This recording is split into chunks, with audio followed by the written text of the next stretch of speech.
July 2010. A quiet neighborhood in Coppell, Texas. Police arrive at the mayor's home for a wellness check. Inside, silence. Notes on the table. Keys by the door. 2 lives gone. This is true crime unknown. When the mayor vanished, the Peters family tragedy. Jayne Forensic was born in Ohio, smart, ambitious, and deeply involved in her community. In 1989, she moved to Florida, where she met and married Donald Peters. 2 years later, their daughter, Mary Corinne, or simply Corinne, was born. When the family later settled in Coppell, Texas, Donald built a career in IT and business development. Jayne, meanwhile, juggled multiple roles: contract software developer, PDA leader, and local event planner. In 1998, she was elected to the Coppell City Council, a trusted public servant, seen everywhere from school fundraisers to city fairs. Jayne's rise was steady. She was known for her charm, organization, and commitment to family. But in 2007, tragedy struck, and it would quietly change everything. Donald was diagnosed with colon cancer. He passed away in January 2008 at just 58 years old. The grief was overwhelming. Financial trouble followed. Between 2009 and 2010, the Peters home came close to foreclosure more than once. Still, Jayne pressed forward. By 2009, she was Coppell's mayor. Corinne was preparing for college. But what looked like recovery was really collapse. When Corinne arrived at the University of Texas that summer, she discovered something strange. Her college applications to other schools had never been submitted. Her mother, Jayne,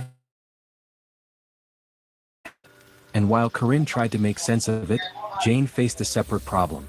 City officials were investigating her for 68 questionable charges on her government credit card. Clothing, groceries, a $1,600 car rental, over $5,800 in total. Whispers began. The mayor's reputation was slipping. On July 13, 2010, Jayne missed a city council meeting. The city manager, worried, called for a wellness check. Of Jayne and her daughter, Corinne. The note on the kitchen island sat beside Donald's ashes. It asked for forgiveness and pleaded, no burial. Just cremate us. Another handwritten note upstairs read, DNR, do not resuscitate. Investigators determined Jayne had shot Corinne in the neck before turning the gun on herself.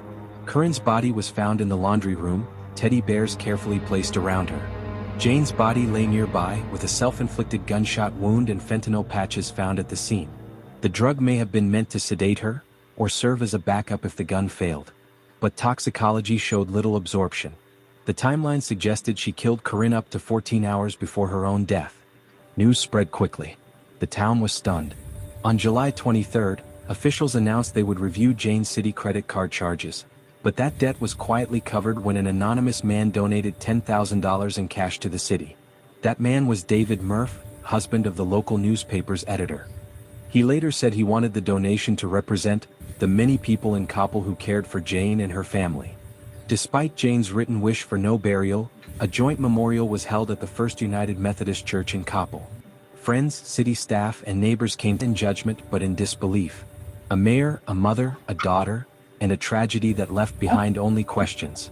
When officers entered the Peters home that morning, they knew immediately this wasn't a break-in or random act.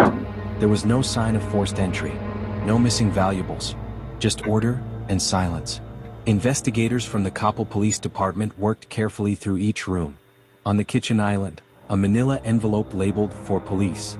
Inside, Jayne's driver's license, house keys, and the 2 handwritten notes we mentioned earlier.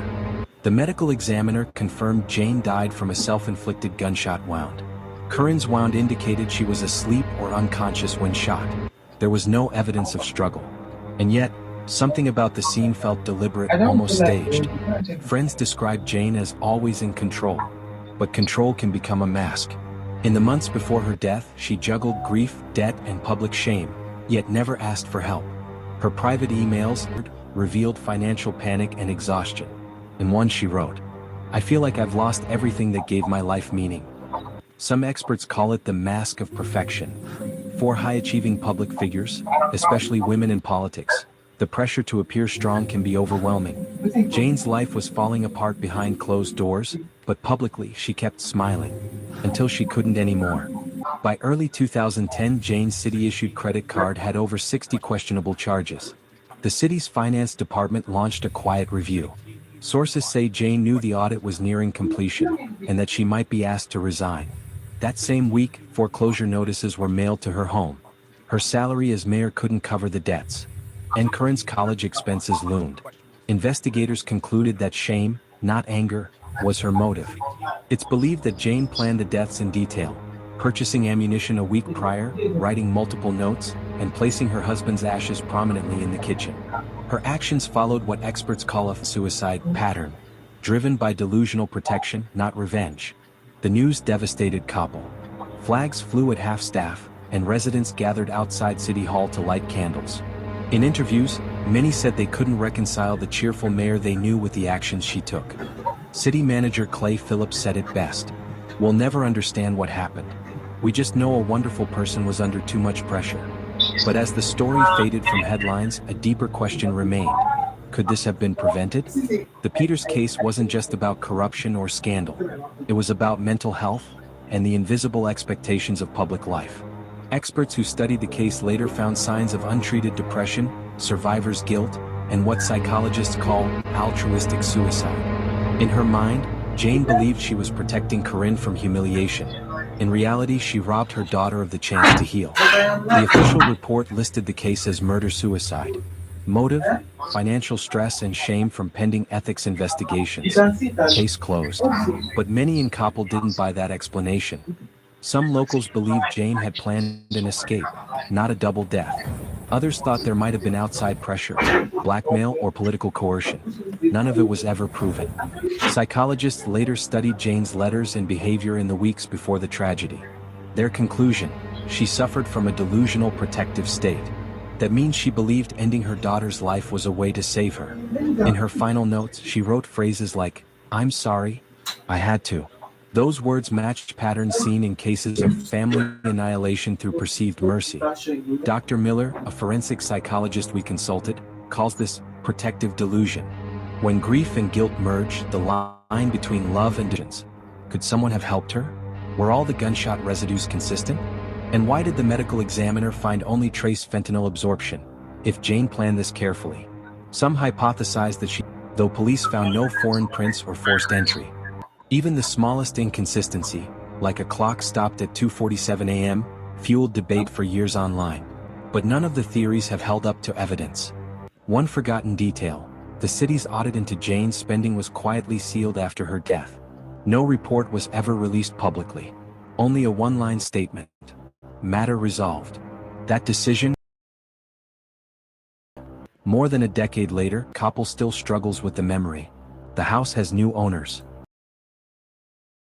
Drive past quietly, remembering the mayor who seemed to have it all. Jayne Peters' story sits at the intersection of ambition and the pressure to be perfect. And the silence she left behind still echoes through those who knew her. Every tragedy leaves behind facts and unanswered questions. Theories fade. Evidence closes. But truth never dies quietly. This has been True Crime Unknown. If you've been with us through this 3-part series, thank you for being part of the investigation. Don't forget to like, share, and subscribe so you never miss a case. Drop a comment below and tell us where you're watching from. We love seeing our community around the world.